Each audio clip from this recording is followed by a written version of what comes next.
She had nothing left. Her name was Mud. Her hands still smelled like bread she couldn't sell. And right there in the middle of Blackstone Ridge's harvest market, surrounded by people who wouldn't even look at her, Eleanor Hart made a decision that would change everything. Not because someone saved her, not because luck finally turned, but because she refused to disappear quietly the way everyone expected her to. What happened next would tear this town apart, expose a man the community trusted, and force Eleanor to fight the hardest battle of her life. In public, alone, with everything on the line. If this story finds you, drop your city in the comments. I want to see how far Eleanor's journey travels. Hit that like button and stay with me until the very end. You won't want to miss what's coming. The morning of the Blackstone Ridge Harvest Market arrived gray and cold, the kind of October cold that had teeth in it. A thin skin of frost clung to the wagon wheels and the wooden fence posts lining the main road, and the sky above the Laramie Range sat heavy and colorless, like a wool blanket that had been washed too many times. Eleanor Hart was awake before 4. She had been awake, truthfully, since 2. Lying in the narrow rented room above the feed store, staring at the ceiling and listening to the wind push against the single warped window frame. Sleep had not come easy to her in a long time. It hadn't come easy since Thomas died, and then the bakery, and then the rest of it. She'd stopped expecting it. By the time the town clock struck 4:30, she was already in the small back kitchen she'd borrowed from old Mrs. Purcell in exchange for 2 loaves of sourdough a week. The stove was going. The flour was sifted. Her hands moved the way they always did in the dark, with a kind of muscle memory that didn't require thought, didn't require hope, just motion, just the work. She made 6 dozen honey oat rolls, a deep dish apple and blackberry pie, 2 loaves of dark rye with caraway seed, a tray of shortbread rounds pressed with a fork into small, neat squares, a jar of whipped butter she'd been holding back, seasoned with smoked salt she'd traded for at the end of summer. When she was done, she wrapped everything carefully in clean cheesecloth, loaded it into the back of a borrowed handcart, and pushed it 3 blocks south through the mud and frost to the market grounds. She had done this before. That was the thing nobody liked to remember. That Eleanor Hart had once had a real table at this market, a real bakery on Crane Street, a real name in this town. 3 years ago, her honey loaves had sold out before noon every Saturday. Women had come to her for wedding cakes. The school teacher had ordered biscuits every Monday morning without being asked. She had known people's names. People had known hers. Then Thomas died of the fever in January of 1884, and everything that came after had been, in one way or another, a slow unraveling. The market was already setting up by the time she arrived. Lanterns swung on iron hooks above the main row of stalls. Men called to each other across the dark, hauling crates of squash and late apples and dried beans. The smells mixed together. Wood smoke, horse, cold soil, something frying somewhere down the line. Eleanor found her assigned spot at the far end of the row, table number 17, the last one before the livestock pen. Nobody wanted table 17. The smell drifted. The foot traffic thinned before it got that far. She had known when she paid for it that it was a difficult spot. She'd paid for it anyway because it was the cheapest, and cheapest was what she could afford. She set up alone, laid out her cheesecloth, unwrapped each item carefully, arranged them in a way that made them look like more than they were. Like someone had taken pride in this, which she had. She set the whipped butter in the center with a small wooden knife resting across the jar's lip. She straightened the pie so it sat level. She dusted flour off the front of her apron and stood behind the table and waited. The market opened at 7. By 9, she had not sold a single thing. People walked past. Most of them didn't slow down. A few glanced at the table, at her rolls, at her pie, at the careful arrangement, and then looked away. One woman, Margaret Greer, who had once ordered a birthday cake from Eleanor every single year without fail, met her eyes briefly at maybe 20 feet out and then found something very interesting to look at on the other side of the lane. Eleanor kept her face neutral. She had learned that. She'd learned it the hard way. She didn't call out to people, didn't wave or ask them to stop. She'd tried that last spring at the May Fair, and it had only made things worse, made her look desperate, made them uncomfortable, given them one more story to tell about the widow Hart who couldn't take a hint. So she stood still, kept her hands folded, kept her chin level. Inside, she was doing math. The rental cost of table 17, the price of the flour and the sugar and the butter she'd used, The 2 hours of sleep she hadn't gotten. The way Mrs. Purcell had looked at her yesterday morning over the sourdough. Not unkindly, but with that specific flavor of pity that Eleanor had grown to recognize on sight. The kind that comes wrapped in a soft voice and means, I don't think this is going to work. She was $41 in the hole before the market had opened. She needed to make that back plus enough to cover November rent. She had approximately 3 hours before the main foot traffic died. She stood very still and watched the crowd and did not let any of that show on her face. It was around 10:15 when the trouble started, or rather, when the trouble that had already been happening decided to become visible. A group of women she recognized clustered near the pie stand 2 tables up. She caught fragments of their conversation, not because she was trying to listen, but because voices carry differently in cold air, and the market noise had a brief lull. Still coming around, can you imagine? Thomas would be so ashamed, honestly. My Robert says she borrowed money from the Delaney brothers and never paid back a cent. That last part wasn't true. She'd paid back every cent she'd ever borrowed. More, actually, with interest she hadn't owed because she'd needed to maintain what little good faith she had left in this town. But the truth of a thing had stopped mattering somewhere around the 3rd month after Thomas's death, when people had started needing a story that made sense of what had happened to the bakery. A widow who failed was sad. A widow who was careless or dishonest or prideful. That was a story that had a lesson in it. That was easier to hold. Eleanor turned her face away from the women and straightened the jar of whipped butter that didn't need straightening. A boy of maybe 9 came up to her table, drawn by the smell of the rolls. He picked one up without asking and took a bite, and his eyes went wide. "These are really good," he said, with flour on his lip. "Thank you," she said.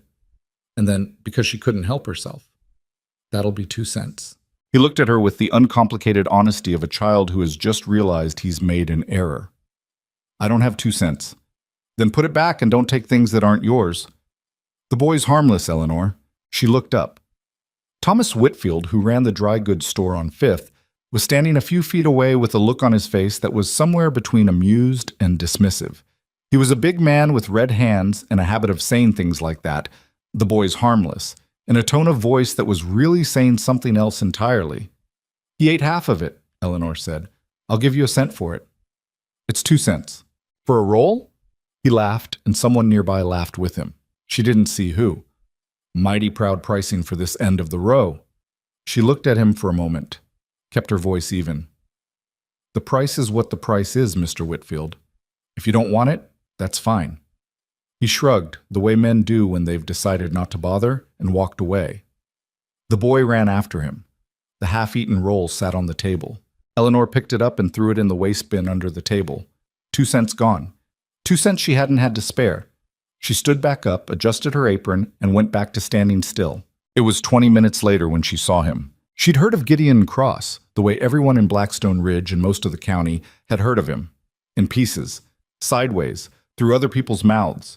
He owned the Cross Ranch up in the North Valley, about 40 miles out, a spread that ran several hundred head of cattle and employed somewhere between 12 and 20 men, depending on the season. He came into town maybe 4 or 5 times a year, usually for supplies and sometimes for the market. He was 40-something. He'd never married. He kept to himself in a way that was generally described as either respectable or standoffish, depending on who was doing the describing. She had never spoken to him directly. She was fairly certain he had no idea who she was. He came down the row from the north end, moving at the unhurried pace of a man who has nowhere particular to be and a great deal of experience with not being rushed. He was tall. She registered that before anything else, with the kind of build that came from actual labor rather than performance of it. His coat was good quality but worn. His boots were muddy at the toes, and he hadn't bothered doing anything about that. He walked with a slight forward lean, like he was always already heading somewhere, even when he wasn't moving particularly fast.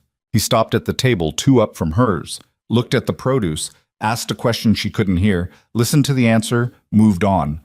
Stopped at the next one. Did the same thing. Unhurried, direct, apparently without any particular opinion about what he was seeing. Then he came to her table. He stopped, looked at the spread in front of him, the rolls, the pie, the rye bread, the shortbread, the whipped butter, and his expression didn't change particularly, but he didn't keep moving either. "This your setup?" he said. It is, Eleanor said. He reached out and broke off a corner of one of the shortbread rounds, which she had not invited him to do and which would have annoyed her more if the boy hadn't eaten half a roll 20 minutes earlier without even asking. He put it in his mouth and chewed slowly. She waited. "Who made these?" he said. "I did." He looked at her then, properly, for the first time. She met his eyes and didn't look away because she was done looking away. "You do this regular?" he said. "Markets, I mean?" "When I can get a table." He glanced down at the cheesecloth, at the careful arrangement, at the jar of smoked butter. Something moved behind his eyes, an assessment, some kind of internal calculation she couldn't read. "How long have you been set up today?" he asked. "Since 7. "How much have you sold?" A pause. "Nothing." He didn't respond to that with any of the things people usually responded with. No faint look of confirmation, no sympathetic head tilt. He just picked up one of the honey oat rolls and held it, felt the weight of it, turned it over once. "What do you want for the whole table?" he said. She blinked. "I'm sorry?" "All of it. Everything you've got set out. What's the price?" She did the math automatically, the way she always did. $4.70 for everything. "I'll give you 5, he said, "and I want the butter jar." The market noise continued around them.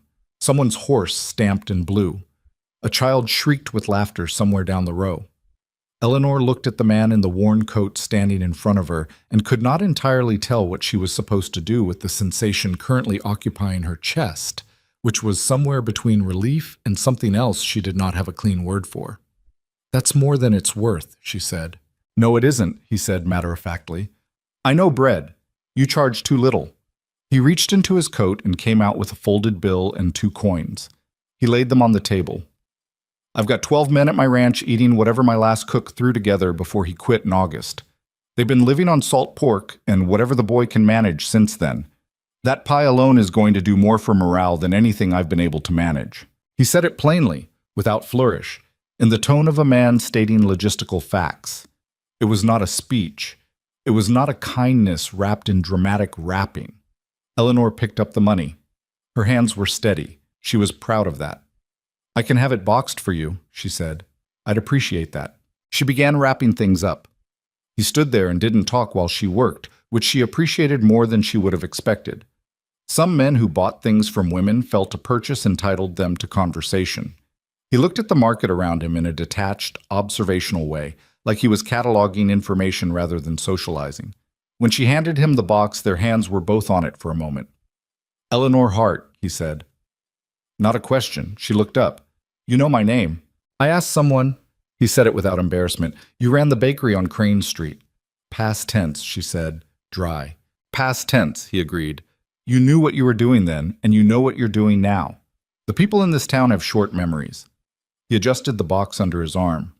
"If that changes anything for you, my foreman's name is Pete Garvey. Ranch is called The Cross. It's a long ride, but the road's passable most of the year. If you ever want steady work, real pay, and a kitchen, you don't have to borrow. You send him a note." He nodded once, brief and businesslike, and turned and walked back up the row toward the north end of the market. Eleanor watched him go. Around her, she was dimly aware that several people had been watching the transaction and were now either looking at her or deliberately not looking at her, which amounted to the same thing. Margaret Greer, from 20 feet away, had an expression Eleanor could not entirely parse. Surprise, maybe, or something adjacent to it. She looked down at the $5 bill and 2 coins on the table. Then she looked at the empty space where her bread and pie had been. Then she looked up at the gray Wyoming sky, which had not changed its opinion of the day even slightly. She thought about it for 3 weeks. She turned the offer over in her mind the way you turn something worn and heavy in your hands. Not sure what you're feeling for exactly, only that you're feeling for something. She asked Mrs. Purcell, who said a woman alone on a ranch full of men, Eleanor, honestly. She asked the woman at the post office, who was more practical about it, and said the Cross outfit had a decent reputation, and Pete Garvey was known as a straight dealer. She wrote one draft of a letter to the foreman and then left it on the counter for 4 days before she either mailed it or burned it. She'd decide later which version she preferred to tell people. She mailed it on the 14th of October. The reply came back in 11 days. In a hand she'd learned later belonged to Pete Garvey himself, who wrote with more precision than she'd expected of a ranch foreman. Miss Hart. Mr. Cross says you know what you're doing. The position is cook and kitchen manager. $14 a month, room included, meals obviously covered. We need someone by November 1st. Send word if you're coming, and I'll arrange the wagon. P. Garvey. She read it standing at the post office counter. Read it again. Folded it carefully into the pocket of her apron. The woman behind the counter watched her. Good news? Could be, Eleanor said. She went home and started packing. She arrived at the Cross Ranch on a Thursday, the last day of October, in the back of a supply wagon driven by a taciturn man named Burl, who said approximately 40 words during the entire 3-hour journey. The road into the North Valley was not as bad as she'd feared and worse than she'd hoped. Her trunk shifted twice on sharp turns. The sky was doing something complicated with the light. Low sun through moving cloud cover. The kind of light that turns the hillside grass gold and gray in alternating strips. The ranch came into view around a long curve. Not what she'd expected, which was her own fault for expecting something specific. It was large, practical, and not particularly beautiful. The main house sat back from a long dirt yard, a 2-story structure of dark timber with a covered porch running the full front length. Outbuildings spread out to the left, barn, bunkhouse, 2 sheds, a smokehouse with a thin line of gray rising from its pipe. Horses in a split-rail pen lifted their heads when the wagon came in. Men came out to see who'd arrived. There were maybe 7 of them visible from the yard. Rough-looking men with the particular weathered quality of people who worked outdoors in all weather and had stopped caring what that looked like. They did not appear hostile. They appeared curious, which was different, and they appeared underfed, which she registered immediately and professionally. Gideon Cross came out of the main house.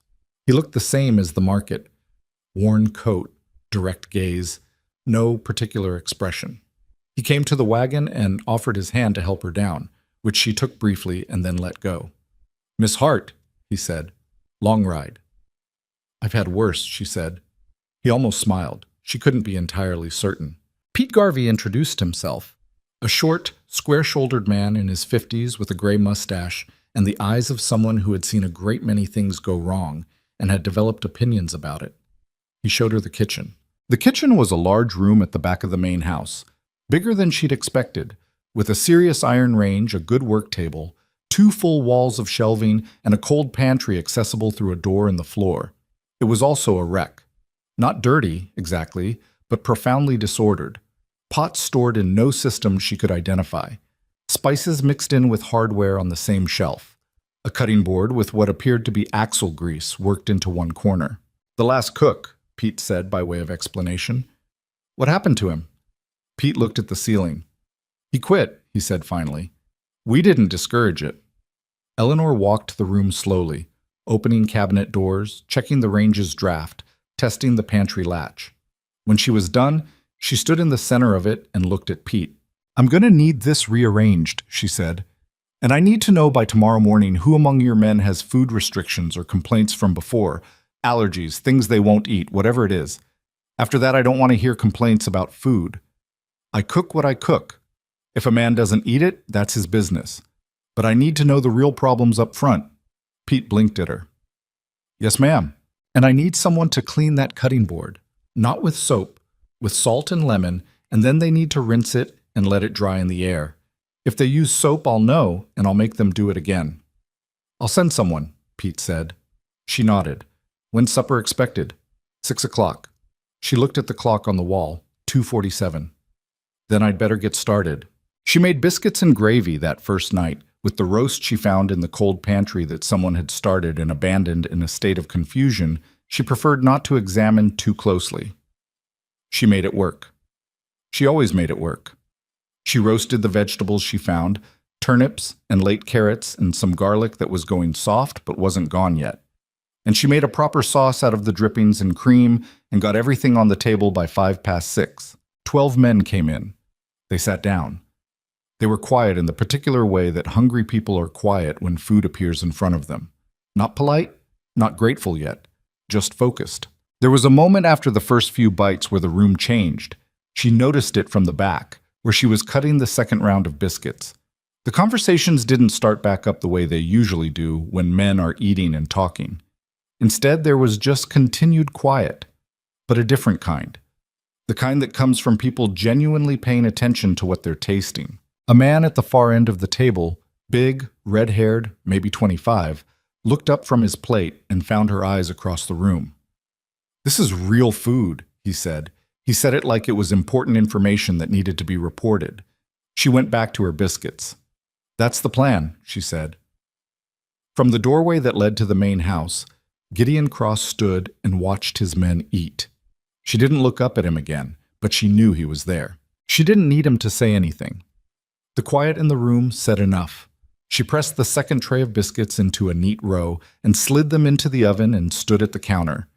And for the first time in as long as she could remember, felt something settle in her chest that had no name she wanted to give it yet. She was working again. She was good at something again. The walls of this kitchen were not hers, and the pots were scratched, and the spice shelf was a catastrophe, and she had nowhere near enough vanilla. But she was here. And for now, for just this specific now, that was enough. The first week was the hardest. Not because of the work. Eleanor had never been afraid of work, and the kitchen gave her plenty of it. It was the other thing, the being watched.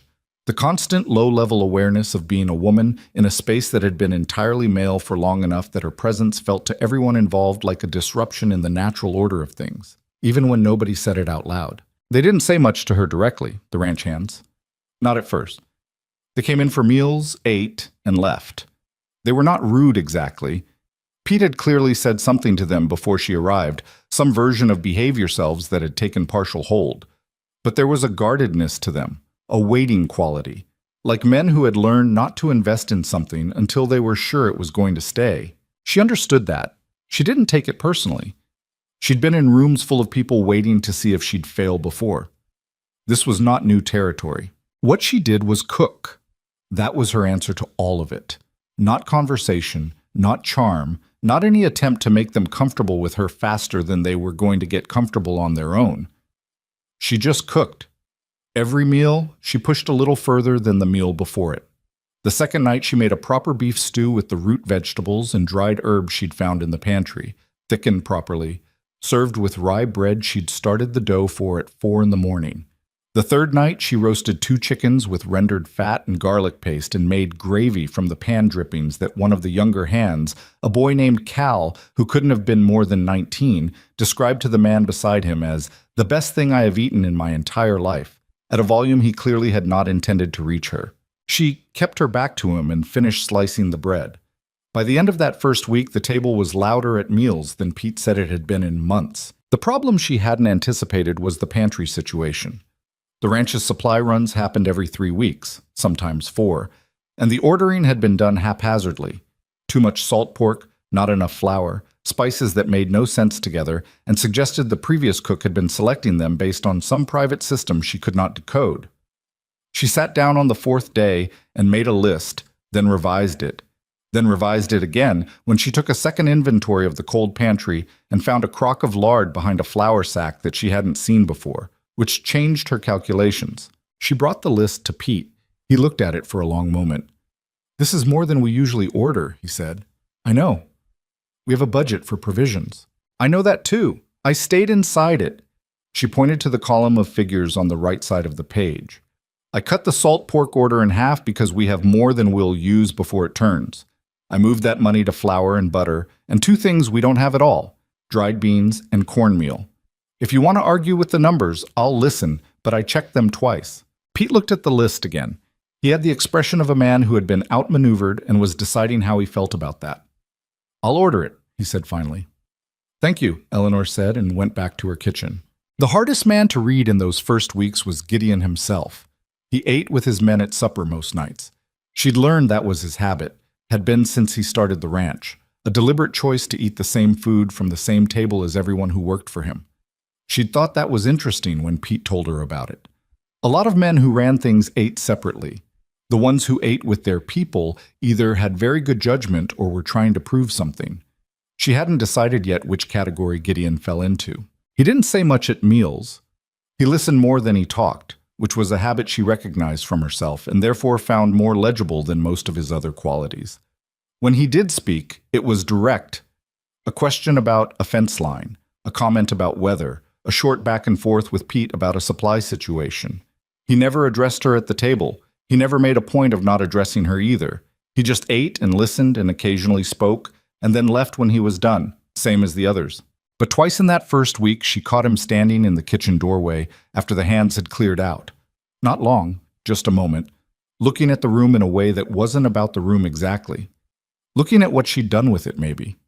The reorganized shelves, the herbs she'd hung upside down from the ceiling beam to dry, the way she'd set up the work table so the light from the east window hit it properly in the morning. The second time she said, without looking up from the pie crust she was working, "If you have something to say, you can say it." A pause. "I don't," he said. "Then you don't need to stand there." Another pause, shorter. "No," he said. "I don't." And she heard him walk back down the hall. She pressed the heel of her hand into the dough and didn't examine that conversation too closely. The weeks moved. November came in cold and stayed cold. The mountains to the north went white and stayed that way. The days shortened to the point where she was starting fires before 5 and finishing the supper cleanup in full dark, and she fell into the rhythm of the ranch the way water finds the shape of whatever it's moving through. Not without resistance at first, not without the occasional moment of standing in her small room above the kitchen and looking at the ceiling and asking herself some version of "what are you doing here?" But steadily, inevitably, she learned the men.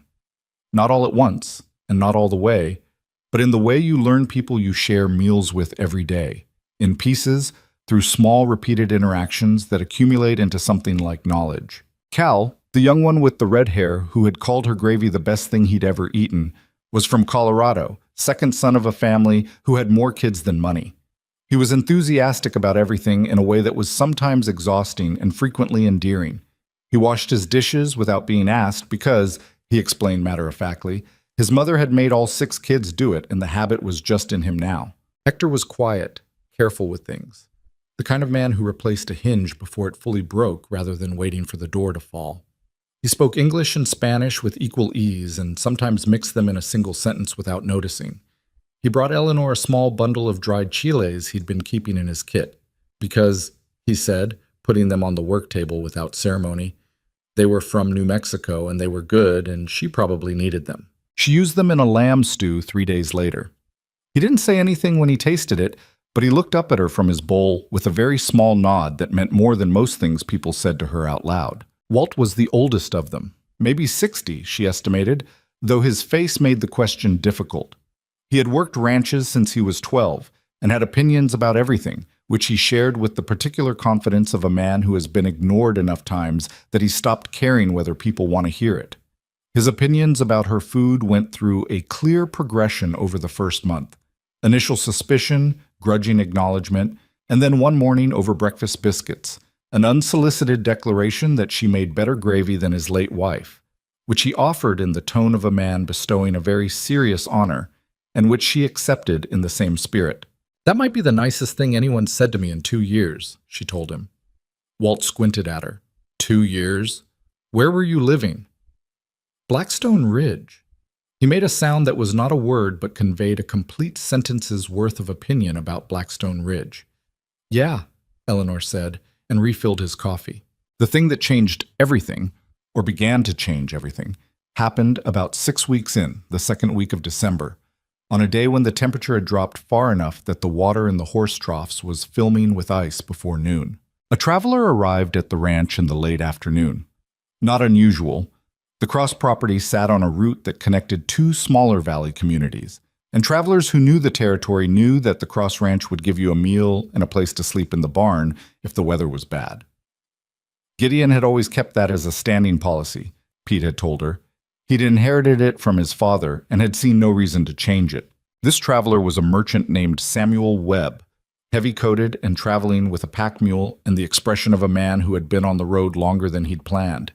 He came in stamping snow off his boots, accepted the coffee Eleanor handed him without a word, and sat at the kitchen table while she put together something for him to eat. She gave him what she had ready: leftover roast, rye bread, pickled cabbage she'd put up herself last month, a wedge of the dried apple cake she'd made that morning for the hands' supper. He ate in silence for a while. Then he looked up. "Who cooked this?" he said. "I did," Eleanor said from the work table where she was cutting potatoes for tomorrow's soup. "You the ranch cook?" "Kitchen manager," she said. "Yes." He looked around at the organized shelves, the hanging herbs, the neat arrangement of the room, and then back at his plate. "I come through this way every couple of months," he said slowly. "Last time I ate here, the food was—" He paused, searching for diplomatic phrasing. "It was terrible," he settled on. "That's the honest word." "I've heard." "This is not terrible." He took another bite of the apple cake. "This is significantly not terrible. Where'd you come from before here?" She told him briefly, Blackstone Ridge, the bakery, the market, the offer. She kept it factual, the version without texture, the version that didn't require him to feel anything particular. He listened with the attentive focus of someone who trafficked in information. "Huh," he said when she finished. "I'm in Cutter's Creek and Milford every month. I move goods between those places and 3 other towns up through the valley. Men ask me every time I'm through what's worth stopping for." He forked up another piece of the roast. "I'll tell you something. I've been asked where to eat all my life, and I have never told anyone to specifically go 40 miles into the backcountry for ranch food. But I might now." She looked at him. "You don't have to do that." "I know I don't." He shrugged. "I'm doing it anyway. Best meal I've had in 6 weeks, and I've been through 3 decent towns." She went back to her potatoes. Something was turning over in her mind that she didn't want to examine yet. Some small green thing that she'd learned to be very careful with because hope, in her experience, had a tendency to cost you more than the thing you'd hoped for. She didn't say anything else about it, but she thought about it. In the days after Samuel Webb rode on toward Milford with his pack mule, she found herself thinking about what he'd said in the context of something she'd already been observing. The way the hands talked about the food to each other, the way Gideon had started, somewhere in the last 3 weeks, bringing his coffee cup back to the kitchen himself instead of leaving it on the table, which she had not asked him to do, and which meant he was coming into her space voluntarily for no stated reason. She thought about what the ranch could be, if people knew about it. Not just a working cattle operation that served meals to its hands, but a place travelers sought out. A destination, even a minor one. A place with a reputation for something more than cattle weight and fence line. She didn't say any of this out loud. She was not in the habit of announcing intentions before she'd thought them through to their end. But in January, when the next supply wagon went into town, she sent a note along with Pete, a short, practical message to Samuel Webb at his regular stop in Milford, asking if he'd be willing to put the word out that the Cross Ranch was amenable to travelers stopping for a meal. She didn't promise anything elaborate. She just said the food was hot and the price was fair and the kitchen was clean. Webb wrote back in 2 weeks. He'd told people, he said. He hoped it helped. The first outside visitors came in February. 2 of them, a land surveyor from the territorial office and his assistant, traveling through on official business and having heard, apparently from someone in Milford, that there was decent food at the cross operation. They arrived at midday. Eleanor fed them venison stew and fresh bread and a dried plum pudding she'd been experimenting with, and they ate everything and left $2 on the table, which was more than she'd asked, and told her they'd pass the word along. She put the $2 in an empty coffee tin she kept at the back of the pantry shelf. She had a specific idea about what that tin was for, though she hadn't said so to anyone yet. March brought more travelers, not a flood. 3 parties in the whole month, and one of them was just a single rider passing through who stayed 20 minutes and paid 50 cents for a bowl of soup and cornbread. But they came. And they came because someone had told someone who had told someone else, and that chain of word of mouth was something Eleanor recognized from the early days of the bakery on Crane Street, back before everything had gone wrong. She didn't let herself trust it completely. She had learned that lesson, but she let herself work toward it. Gideon noticed. Of course he noticed. It was his ranch, and he had the observational habits of someone who had been responsible for a complex operation for 20 years. He came to her one evening in late March when the kitchen was quiet, and the hands were in the bunkhouse, and the fire had burned down to a steady low. "You've been bringing people in," he said. It wasn't an accusation. It wasn't quite a question. "Travelers," she said. "People passing through." Samuel Webb told me about the note you sent him. He sat down at the work table, which surprised her. He'd never sat in her kitchen before. He'd stood in doorways. He'd passed through. He hadn't sat. You could have come to me directly. She looked at him steadily. You hired me to run the kitchen. I was running it. You were running it into something I didn't know about. Would you have said no? He thought about that for a moment, looked at the table surface, then back up at her. No, he said, but I'd have liked to know. She pulled out the coffee tin and set it on the table between them. When she opened it, there were $9 and some coins inside. He looked at it. What's this? What the travelers have paid above meals. I kept it separate. She pushed the tin toward him. Your ranch. Your money. He looked at the tin for a long moment without touching it. That was your idea, he said. Your work. On your property. Eleanor. He said her name with a kind of direct weight. Not harsh, just precise. I'm not going to take that. She looked at him across the table. The fire settled in the stove with a low click. Outside, wind moved across the eaves. Split it, she said finally. Put half into provisions. Let me use it to expand the kitchen stock. Better quality supplies. Things I've been working around. The other half goes back to you. He looked at the tin. I'm not doing it because you need it, she said. I'm doing it because it's fair. He was quiet for a moment. Then, half to provisions, he agreed. She closed the tin, put it back on the shelf. Didn't let herself think too much about the fact that he had said your idea, your work, and that something in the way he'd said it had sat differently in her chest than she'd expected. She went back to her bread dough. He got up from the work table after another moment and walked back down the hall. She heard his footsteps on the stairs to the second floor. Slow, even, unhurried, as always.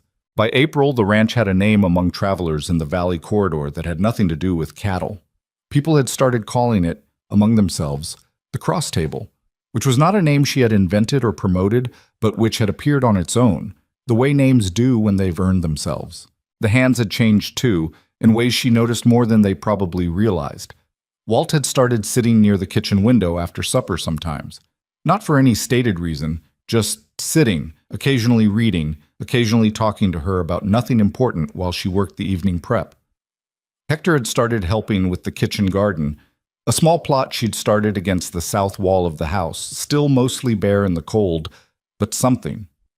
Cal asked her one afternoon, with the careful nonchalance of someone trying not to seem like they cared, whether she could teach him to make biscuits. Why? She'd asked. He shrugged elaborately. My mother's been asking me to learn something useful. What does your mother think you're doing out here? Cattle work? That's not useful? He considered this. She doesn't think cattle work is going to help me find a wife. Eleanor looked at him for a long moment. He was looking at the ceiling. Tuesdays, she said. After breakfast cleanup, 20 minutes. He looked back down. The relief on his face was almost comical. Thank you, Miss Hart. Don't thank me. Thank your mother when you go home. He nodded seriously. She went back to her work and pretended not to notice that he was smiling. The spring was still young when the first sign of trouble appeared. Not from within the ranch, not from the men or the work, or the long miles of hard country surrounding them on all sides. The trouble came, as it so often had in Eleanor's life, from outside. From behind the settled facade of a man who wore respectability like a coat he'd bought to impress people and wore on all occasions regardless of the weather. She hadn't heard the name Victor Hale in 7 months. She had not thought about him deliberately, though he'd appeared in her dreams twice, and both times she'd woken up with her hands clenched in the sheets. That specific bodily anger that comes from being wronged and knowing the person who wronged you is still somewhere out there, still fine, still comfortable, still moving through the world without consequence. She heard his name in April from a traveler passing through, a woman this time, a doctor's wife from Cutter's Creek named Miriam Alder, who had stopped for lunch and stayed 2 hours longer than she'd planned because the kitchen was warm and the conversation had turned to real things almost immediately, the way conversation sometimes does between women who are tired of being careful.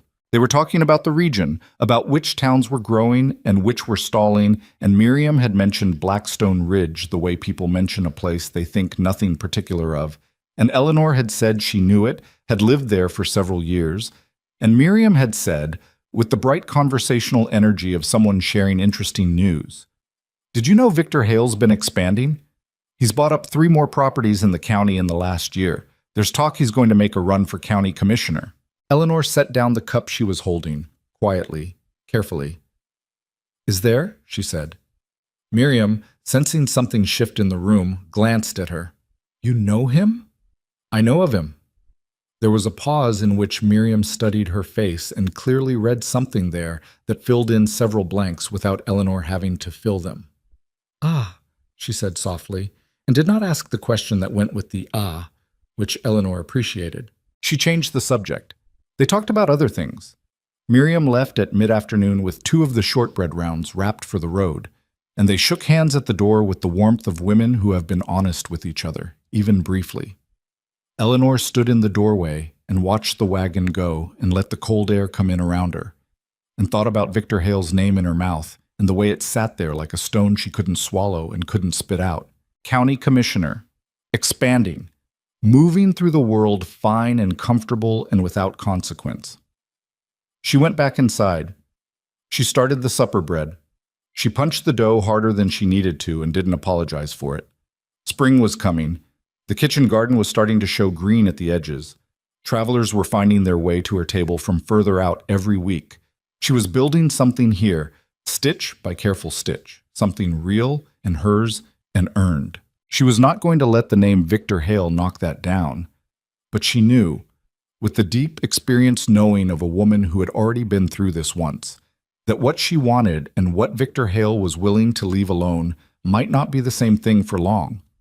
She pressed the dough into its pan and covered it with a cloth and set it by the warm stove to rise. She stood at the kitchen window and looked out at the new green coming up through the mud of the kitchen garden, and she thought, let him try. The letter arrived on a Tuesday morning in the first week of May, tucked between a hardware invoice and a seed catalog in the supply wagon's mail pouch. Pete brought it to her without comment, which meant he either hadn't looked at it or had looked at it and decided the comment could wait. She looked at the return address, and her stomach did something unpleasant. Office of County Administration, Territorial District 7. Commercial Food Service Operations. Notice of Complaint and Inquiry. She read it standing at the kitchen work table, floury hands and all. She read it twice, the way you read something you're hoping will mean something different the second time. It didn't. The complaint was formal and precisely worded, the kind of precise that tells you a lawyer wrote it, even if a lawyer's name doesn't appear on it. It alleged that the Cross Ranch was operating an unlicensed commercial food establishment, serving paying customers without proper territorial authorization, in potential violation of 3 separate provisions of County Commerce Code.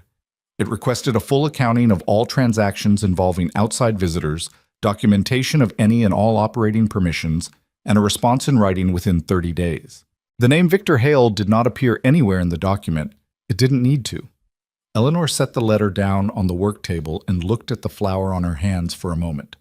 Then she picked up her towel and wiped them clean and folded the letter back along its original crease and put it in the front pocket of her apron. She finished making the morning biscuits. She made sure they were straight in the pan before they went in the oven. She did not say anything to anyone for the rest of the morning.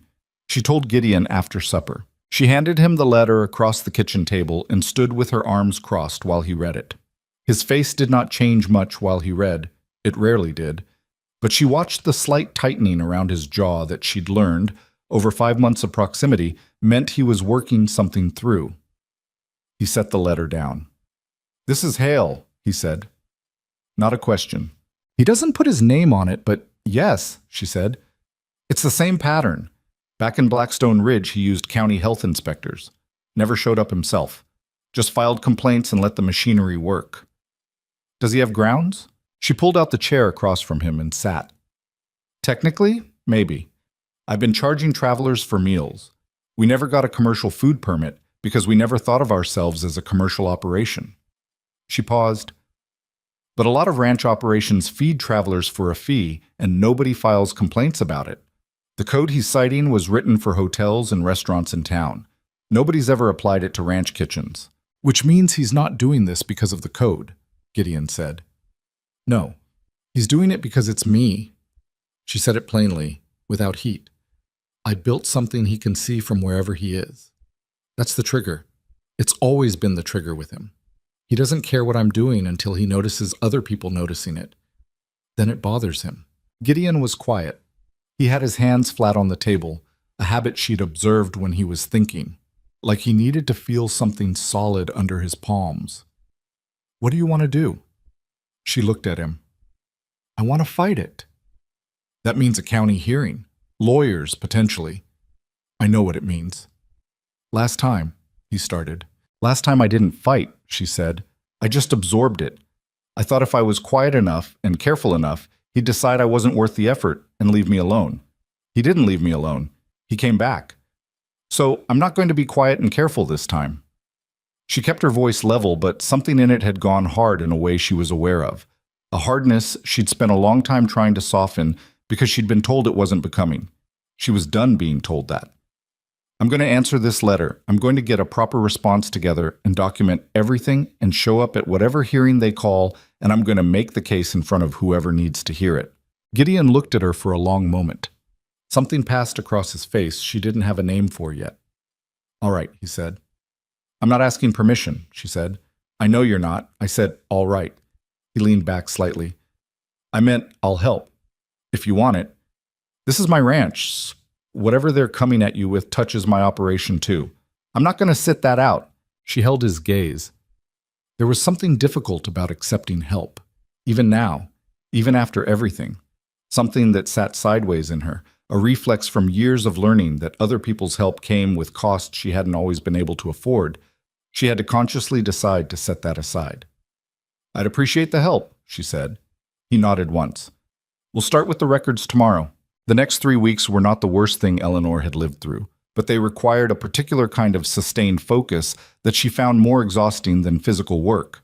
She was still running the kitchen, full meals 3 times a day, traveler accommodations as they came, the kitchen garden, now properly producing radishes and early greens. She was working into everything. She was still managing provisions and ordering and the ongoing education of Cal in the fundamentals of biscuit production, which was going well except for a persistent tendency on his part to overwork the dough that she was addressing with patience she didn't entirely feel. All of that continued. On top of it, she was building a case. She had records, more than she'd have had without her own habit of precision. She'd kept a ledger of every traveler transaction from the beginning, dates, names when she had them, amounts paid, meals served. She had her original arrangement with Pete documented in writing. She had receipts for provisions. She had the coffee tin, now a proper ledger, that showed how the money had been used, split exactly as she and Gideon had agreed, with every cent accounted for. She wrote letters to Samuel Webb in Milford, asking if he'd be willing to put his account of the meals he'd eaten and the conversations he'd had in writing, with a date and a signature. To Miriam Alder in Cutter's Creek. To the land surveyor she'd fed back in February, whose name she'd noted in her ledger. A man named Douglas Pratt, employed by the territorial office, which she thought might carry some useful weight. Most of them wrote back. Webb's letter was forthright and detailed. Miriam's was warm but careful, the practical cautiousness of a woman who knew what it cost to put your name to something in a county where the man on the other side was expanding toward a commissioner's seat. Pratt's was short and factual, which was exactly right.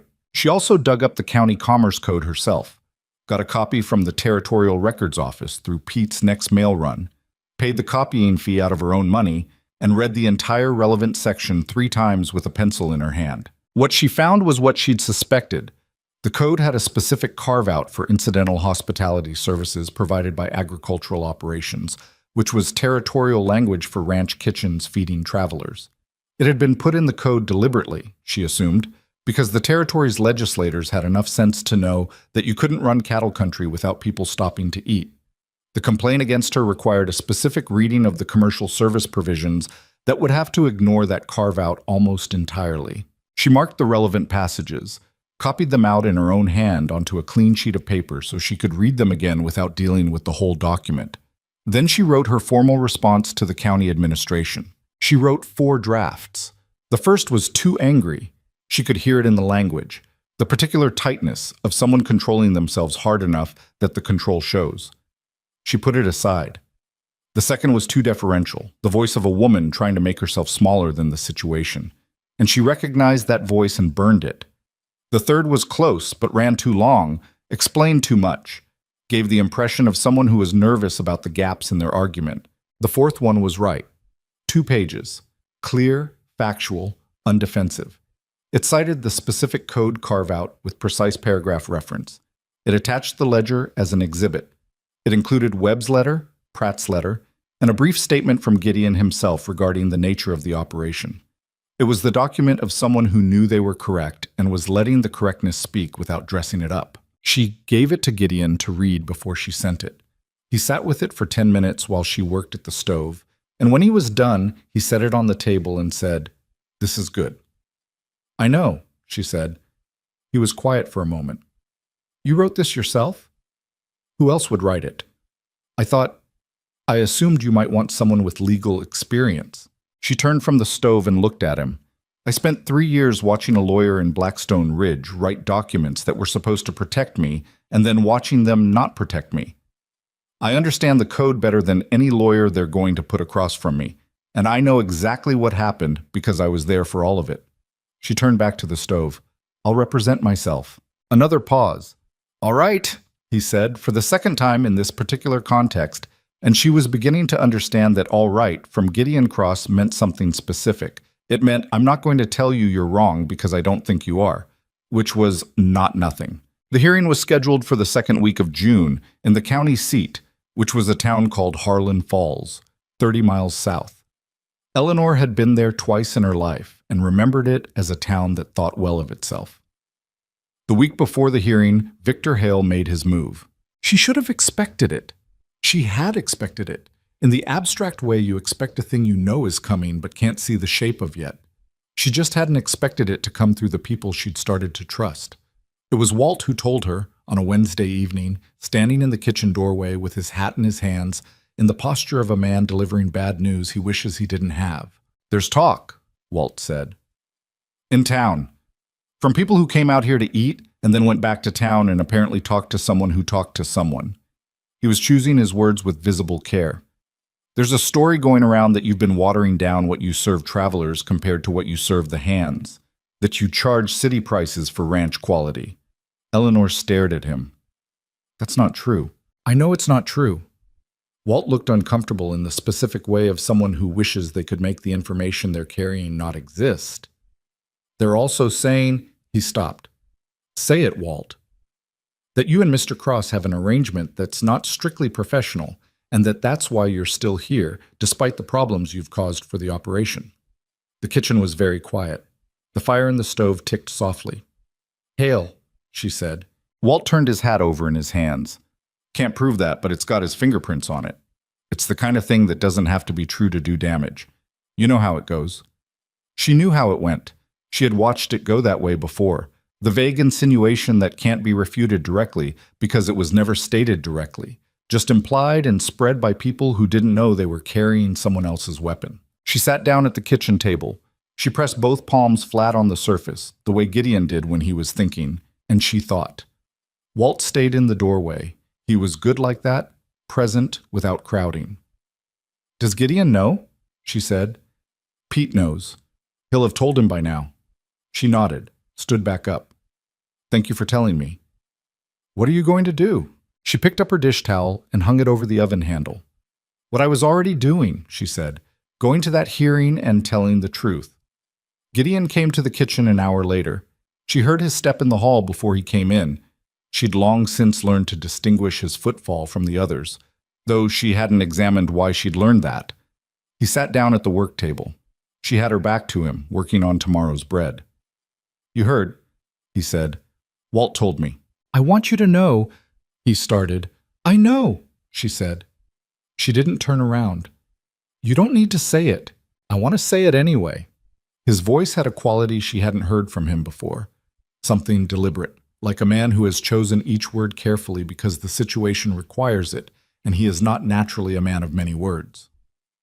Whatever Hale is putting out there about you, about this place, about any arrangement between us, it's not just untrue. It's calculated to make you pull back from that hearing, to make you think you'll be humiliated if you go, to make you think showing up is worse than not showing up. She was still working the dough. Her hands were moving and her back was to him, but she was listening with her whole body.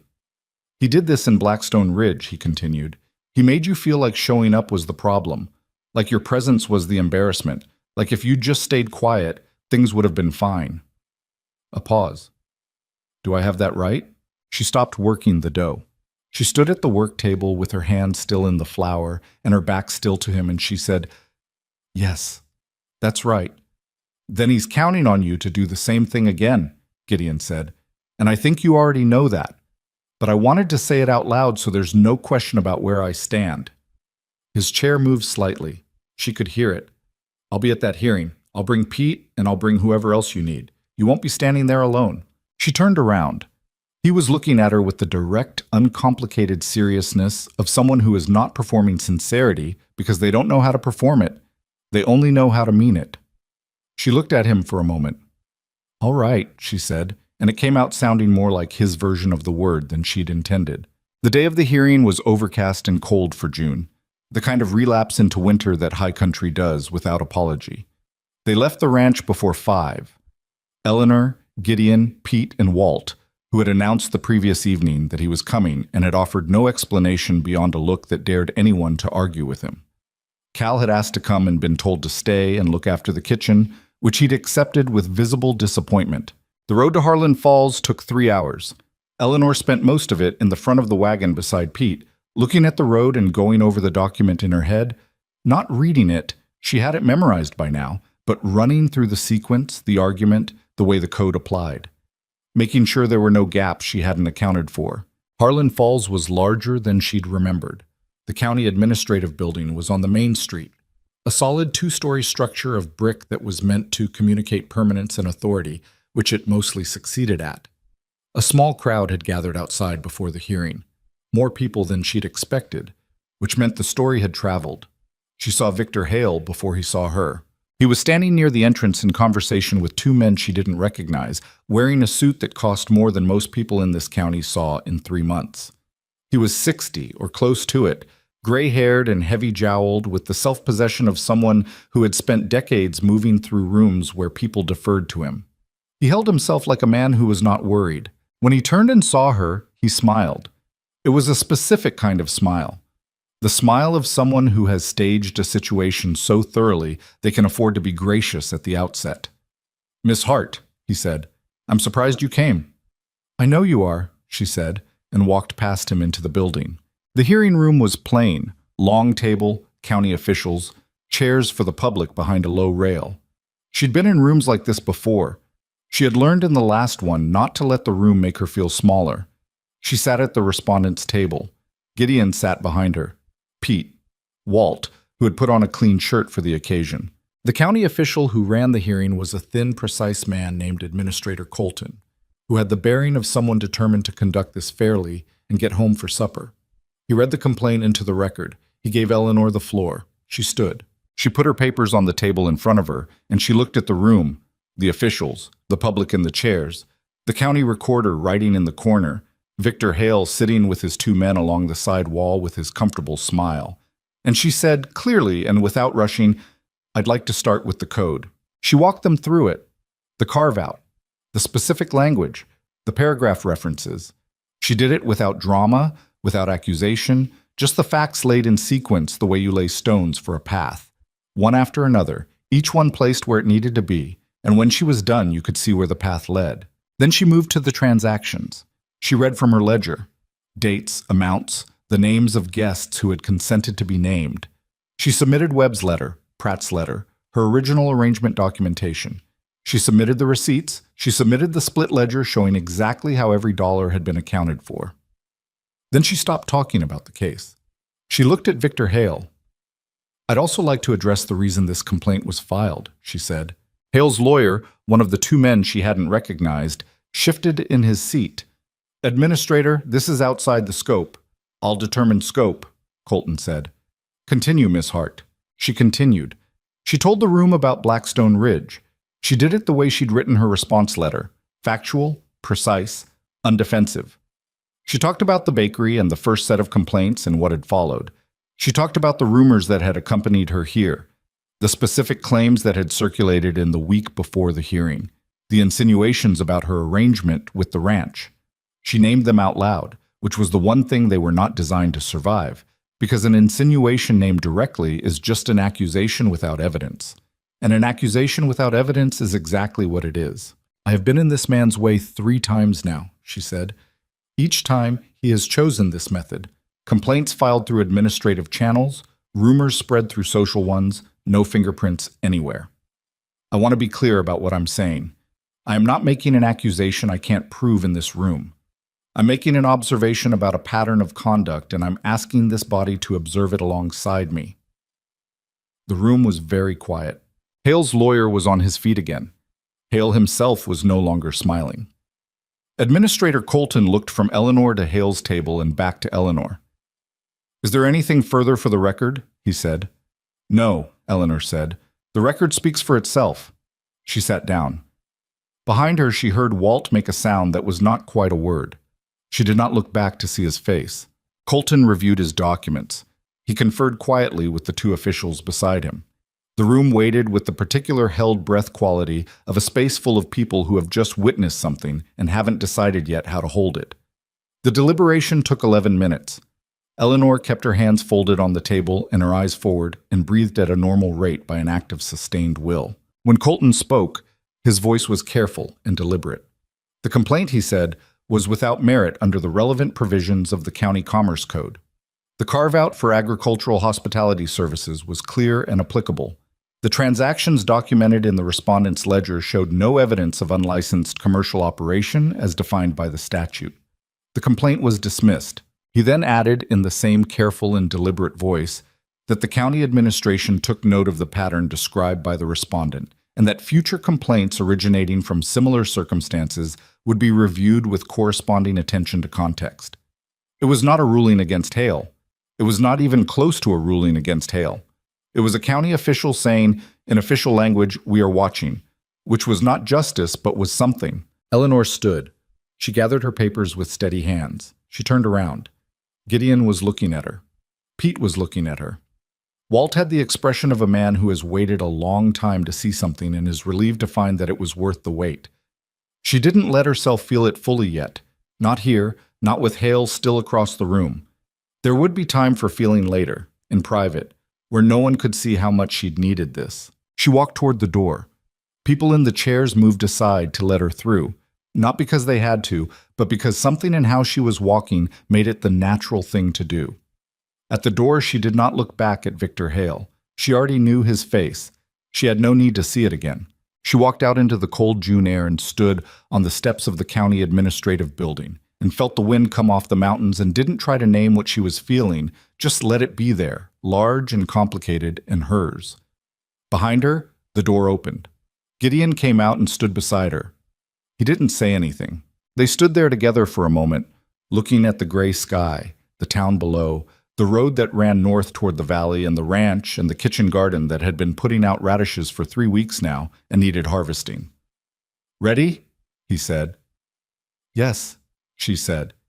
And they walked down the steps toward the wagon, into whatever came next. The ride back from Harlan Falls took 3 hours, same as the ride in. The weather hadn't improved. The sky stayed low and gray, and the wind came off the mountains in long, cold pulls that found the gaps in every coat. Nobody said much for the first hour. That was fine. Eleanor had learned that the men on this ranch processed things in silence, the way other people processed them in speech, and she had come to find that habit comfortable rather than strange. Walt sat in the wagon bed with his hat pulled down and his eyes closed, either sleeping or thinking, and she never knew which with Walt. Pete drove with the focused economy of a man who had driven long roads in bad weather for 40 years and had no opinions left about it. Gideon sat in the back with Walt. She was aware of him the way she was always aware of him in contained spaces. Not uncomfortably, just present, like a low sound at the edge of hearing. It was Cal who broke the silence, though Cal wasn't there. His absence did it. When they came around the long curve and the ranch came into view in the late afternoon gray, there was smoke from the kitchen chimney, which meant Cal had kept the stove going, and there was a light in the bunkhouse window, and the horses in the pen had been fed, which she could tell from how still they were. He'd done everything she'd left him instructions for, and probably a few things she hadn't. She felt something loosen in her chest that she hadn't known was tight. The first thing she did when she got inside was check the kitchen. The fire was right. The bread she'd left rising had been punched down at the correct time and was in its second rise, and Cal had cleaned up the breakfast dishes without being asked and had stacked them in a way that suggested he'd been paying attention to how she organized things. She stood in the middle of her kitchen, she had started thinking of it that way without deciding to, and let herself feel the quiet of it for a moment. Then she started supper. That was the only way she knew how to process things, really, by working. Grief, anger, relief, all of it eventually made its way through her hands. She'd understood that about herself for a long time. Thomas used to say she baked her way through every hard thing, and he'd said it with the specific fondness of a man who benefited from the results. She made a proper supper that night, not the usual working man's meal, but something more deliberate. She had a good cut of beef she'd been saving, and she browned it properly with the drippings from the morning's bacon and put it in the Dutch oven with the last of the winter onions and the dried herbs from the ceiling rack and a splash of the whiskey she kept on the back shelf for cooking. She made potato dumplings from scratch, which took time and patience and occupied her hands and her attention completely. She made a blackberry cobbler from the preserves she'd put up in the fall, which she'd been rationing because the blackberry was running low. When the hands came in and saw the table, Cal made a sound that was not quite a word. "Special occasion?" Hector said, settling into his seat. "We won something today," Walt said from the bench, hanging his clean shirt coat on the hook by the door with the care of a man returning something borrowed. "That counts." "What did we win?" Cal said. Walt looked at Eleanor, who was at the stove. She didn't turn around. "Ask her," Walt said. She heard Cal look at her and then apparently decide not to ask, which was the right call. She served the meal and let the food be the answer, the way it usually was. Gideon came in last. He sat at his usual place at the head of the table and looked at the spread, the beef, the dumplings, the bread, the cobbler waiting on the sideboard, and then looked at Eleanor with an expression she didn't examine while other people were in the room. She sat down herself for supper that night, which she didn't always do. Usually she ate after, standing at the work table or sitting alone by the stove. But tonight she pulled out the chair at the far end of the table and sat in it, and nobody made anything of it, which was itself something. The meal was loud, louder than usual. The win at Harlan Falls had loosened something in the room, even among the men who hadn't been there. Word had gotten back through Pete while she was starting the fire, the way word got around on a ranch that fast, and there was a general feeling of resolved tension that expressed itself as appetite and conversation, and Walt holding forth at length about county administrators he had known throughout his life, most of whom he held in low regard. Cal ate 3 servings of the dumplings and looked like he might cry when the pot ran out. "I'm going to learn to make those," he said, to no one in particular. "Tuesdays," Eleanor said, "after biscuits." "That's a lot of Tuesdays." "You have a lot to learn." He accepted this. After supper, after the cleanup, Cal and Hector both stayed to help without being asked, which had become a habit over the last month. The kitchen quieted down. The hands drifted back to the bunkhouse. Pete went to do the evening check on the horses. Walt fell asleep in the chair by the bunkhouse fire, which was his preferred end to any evening of significance. Eleanor was at the work table doing the last of the prep for tomorrow morning, soaking the oats, setting out the dry ingredients, the small advance work that made 4:30 a.m. slightly less brutal. When Gideon came back into the kitchen, she heard him pour himself a cup of coffee from the pot she kept warm on the back of the stove. He sat at the table. She kept working. For a few minutes, there was just the sound of the fire and the wind and the distant sound of the horses settling for the night. "You ate at the table tonight," he said. "I did." "First time?" "Yes."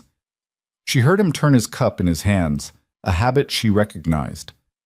Why tonight? She thought about it honestly, the way he deserved. "Because I earned it," she said finally.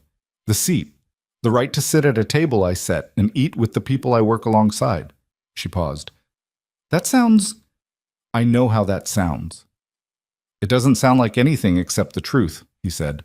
She finished setting out the dry ingredients and covered the bowl with a cloth. She turned around and leaned against the work table, and they were across the kitchen from each other in the low firelight, and it occurred to her, not for the first time but more clearly than before, that this specific situation, this specific man, was something she had not prepared for. She had prepared for the work. She had prepared for the fight with Hale. She had prepared for the possibility of failure, had packed that possibility like emergency supplies you hope not to need. What she had not prepared for was this: the way the last 8 months had built something between them that had no name she'd allowed herself to use yet. "Can I ask you something?" she said. "Yes," he said, without hesitation, which was itself telling. "At the market, in October, you bought everything on my table." She watched him. "You'd never met me before. You'd heard the name, whatever you'd heard about the bakery, all of it. Why did you do it?" He was quiet for a moment, the honest kind of quiet, not the evasive kind. "Because the food was good," he said, "and because I've watched enough people in this county decide a person's worth based on who else has written them off, and I've never been able to make that math work." He looked at his cup. "My father was run out of 2 towns before he found this valley. People told him he was done both times. He wasn't done." He looked up. "I don't trust the consensus on people. I'd rather decide for myself." She looked at him for a long moment. "You could have said all that at the market." "You didn't ask." "I'm asking now." "Now you have the answer." There was something almost like humor in that, which was rare enough from him that she noticed it. She felt the corner of her own mouth move. "What you said in the wagon today," he said, shifting. She could tell he was moving towards something he'd been working up to.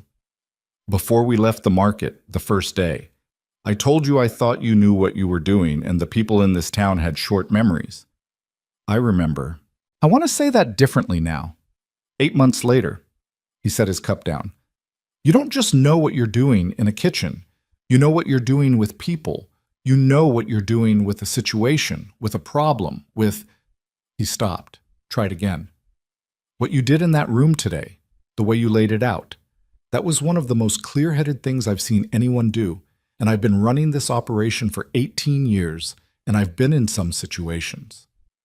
He was looking at her directly now, the way he always did when he meant something. "I want you to know that I see that. Not just the food, all of it." Eleanor was quiet. She was quiet because she needed a moment to let that settle, and because she'd learned that not everything needed an immediate response, and because something had shifted in her chest in a way she didn't want to cover with words too fast. "That's—" she started. "You don't have to say anything," he said. "I know I don't." She looked at him. "But I want to say thank you, because you have been she chose the word carefully. "Decent, in a way that has been rarer than it should be, and I don't think I've said that directly. You don't need to, "I know I don't need to," she said, dry, and he stopped. "But you said what you wanted to say, and now I'm saying what I want to say, and we can both be done then." He looked at her. There was a quality in his expression she'd seen in glimpses before and been deliberately not examining. Something open, careful, aware of what it was. "All right," he said, for what felt like the 100th time in all the right moments. She pushed off the work table. "I'm going to bed," she said. "Morning comes the same time regardless." She picked up her lamp from the shelf. At the kitchen door she paused, not because she'd planned to, but because something made her. "Gideon," she said. "Yeah. Thank you for coming today, with Pete and Walt." She didn't look back. "You didn't have to make it a group effort." "Yes, I did," he said simply. She went upstairs. She lay in her narrow room and listened to the wind and did not sleep immediately, which was fine. She was not afraid of lying awake anymore. She had stopped being afraid of the dark hours somewhere around February, somewhere in the middle of building something worth thinking about. The summer came in properly after that, and with it a pace of life on the ranch that Eleanor hadn't fully experienced in the first 7 months. The long, brutal days of cattle work, fences, the cutting and drying of hay, the kind of labor that left men too tired to talk at supper and grateful for hot food in a way that was almost reverent. She cooked for this. She learned to read the season, what the men needed after a 12-hour day in July heat versus an 8-hour day in October cold, and adjusted accordingly. Less rich food in summer. More bread. More cold water stored in the cellar in big clay jugs she'd gotten from a passing merchant. More dried fruit when the energy needed to be sustained rather than restored. Travelers kept coming. The reputation had solidified into something real. The cross table was in enough mouths by midsummer that she didn't have to engineer it anymore. It moved on its own. Miriam Alder came back in July with her husband, who turned out to be as direct as his wife, and sat at Eleanor's kitchen table for 2 hours talking about the country and eating her lamb and root vegetable pie, and left with 2 jars of the pickled summer squash she'd been putting up. The money in the provision account grew. She kept detailed records, as she always did. She also started keeping a second account, separate, in a different tin, for something she'd been thinking about since late winter, but hadn't said out loud to anyone yet. She wasn't ready to say it out loud, but she was thinking it. The thing that changed between her and Gideon didn't happen in a moment. It wasn't a single scene she could point to later and say, "That's when." It was more like something that had been building for 8 months finally reached the point where it couldn't be ignored without actively working to ignore it, and neither of them was in the habit of working to avoid the obvious. What she noticed first was small. He started coming to the kitchen in the evenings more consistently. Not every night, but most nights, after the hands had settled and the work was done. He'd pour his coffee and sit at the work table and they'd talk, or not talk, depending on what the evening required. They talked about the ranch, so logistics, decisions, the fence project in the north pasture, whether to add sheep in the spring. They talked about other things too. His father and the 2 towns, her bakery and its good years before the fever, the way Thomas had died. She told that in pieces, over several conversations, in the way some things can only be told. He told her once, in late August, about a woman he'd almost married in 1879, before the ranch. He said it the way he said most things, plainly, without self-pity, but she understood that he was giving her something, some piece of context that mattered, and she received it the way it was given. "What happened?" she asked. "She wanted somewhere easier," he said. "This country's not for everyone." "No," Eleanor agreed. He looked at her across the table. "It seems to suit some people." She kept her eyes on the bread she was slicing. "Don't push it, Gideon." He almost smiled. She heard it in the brief silence that followed. September brought the first real cold again, and with it a quiet that descended on the valley like something earned. The cattle work wound down into maintenance. The hay was in. The kitchen garden had given everything it had, and the last of it was put up in jars along the full length of the pantry shelving. An entire summer's work preserved in glass and salt and vinegar. Eleanor stood in front of those shelves one morning in early October and looked at what was there and felt, for the first time in a long time, genuinely prepared for winter. It was on a Thursday evening in the second week of October, almost exactly a year since the harvest market. Almost exactly a year since a man in a worn coat had bought everything on her table and changed the direction of her life. That had happened. They were sitting in the kitchen, which had become their quiet habit. He had his coffee. She had tea, which she'd developed a preference for in the evenings over the summer. The fire was low and warm. Outside, the first real frost of the season was doing its work on the kitchen garden, finishing off the last of the herbs she hadn't yet cut. She'd been thinking about something for weeks. She hadn't known how to say it, or whether to say it, or what it would mean if she did. "I need to tell you something," she said. He waited. "I've been putting money aside," she said, "since spring. There's a second account. I should have told you sooner. It's in your kitchen, and that wasn't fully right of me, but I needed to think it through first." She looked at her cup. "I want to do something. With the reputation we've built here, with what the table has become. I want to build something more formal, not on your land. I'm not asking you to fund it." She looked up. "There's a building available in Milford, small, on the north end. It's been empty for 2 seasons. I've looked into the lease. With what I've saved and what a lender might extend, I could take it for a year and test it." He was very still.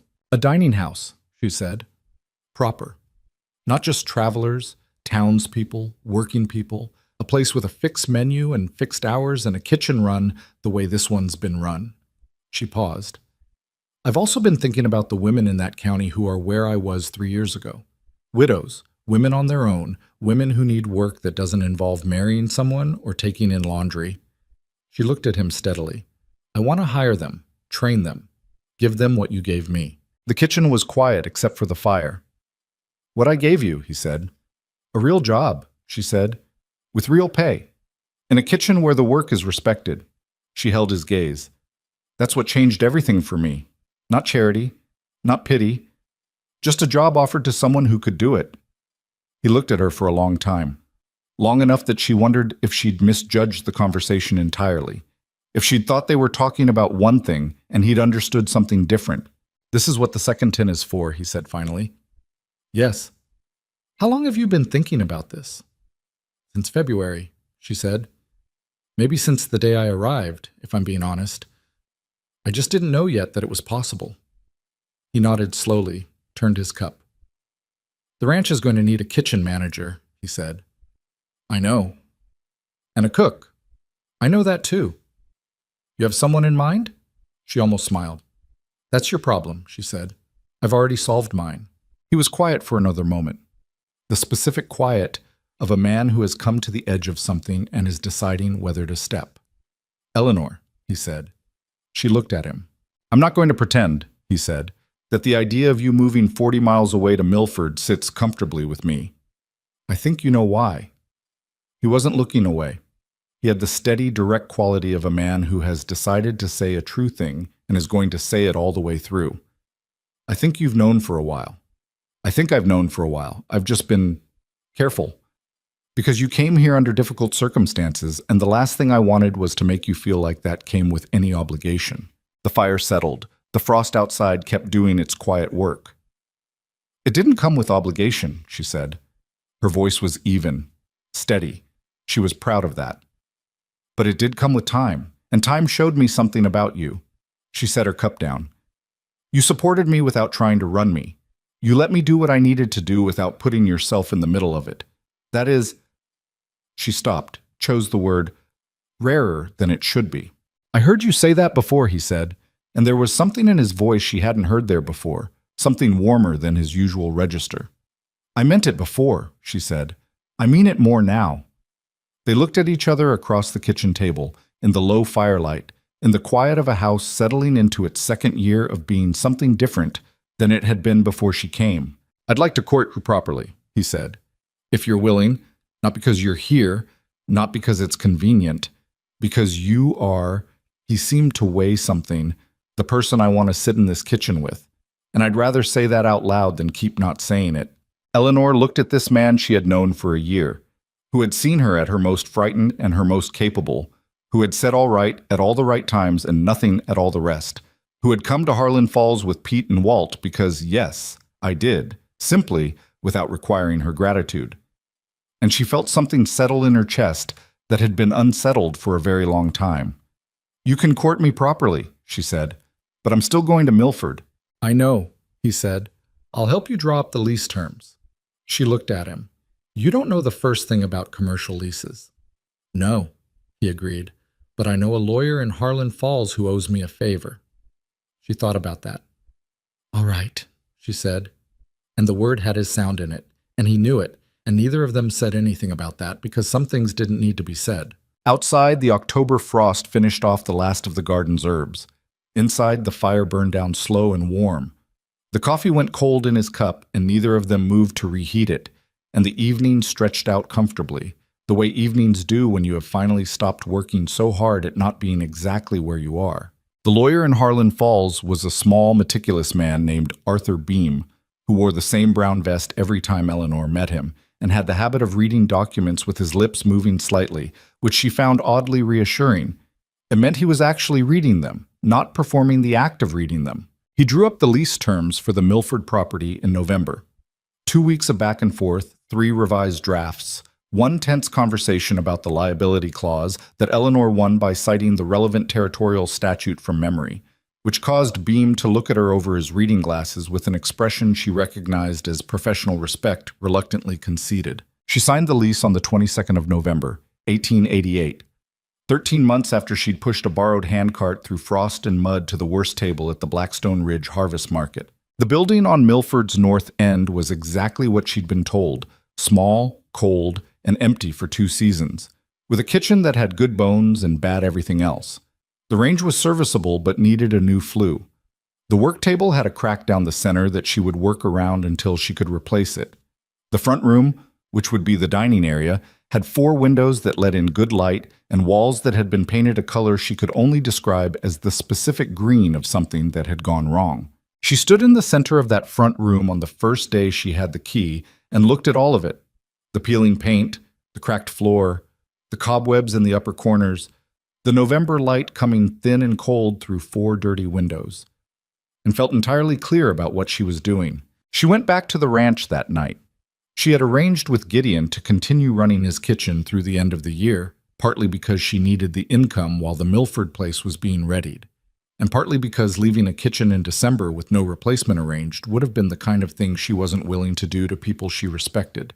She had interviewed 2 women for the ranch kitchen position, both competent, one of them, a widow from Cutter's Creek named Dora, clearly the right choice, which Eleanor told Gideon directly and which Gideon acted on within the week. She spent December in 2 places simultaneously: the ranch kitchen in the mornings and evenings, the Milford building on the afternoons when Pete could spare the wagon. She cleaned it herself. She replastered one wall herself, badly at first and better the second time. She scrubbed the range until it was right and called in a man to fix the flue and stood over him while he worked because she'd learned that standing over the work was the difference between it being done and it being done correctly. She painted the front room a warm, plain white that cost her $11 she winced to spend, and which transformed the space so completely that she stood in it afterward for 10 minutes just looking. Gideon came with her once, in mid-December. He stood in the doorway of the front room and looked at what she'd done and didn't say anything for a long moment. "What do you think?" she said, because she wanted to know. "I think it looks like somewhere people will want to stay," he said. "That's the idea." He walked through to the kitchen, looked at the range, the shelving she'd had installed, the new work table that had arrived last week from a carpenter in town. He ran his hand along the edge of it, the same gesture she'd seen him use on fence posts and wagon axles, checking for things that looked right but weren't. "Solid," he said.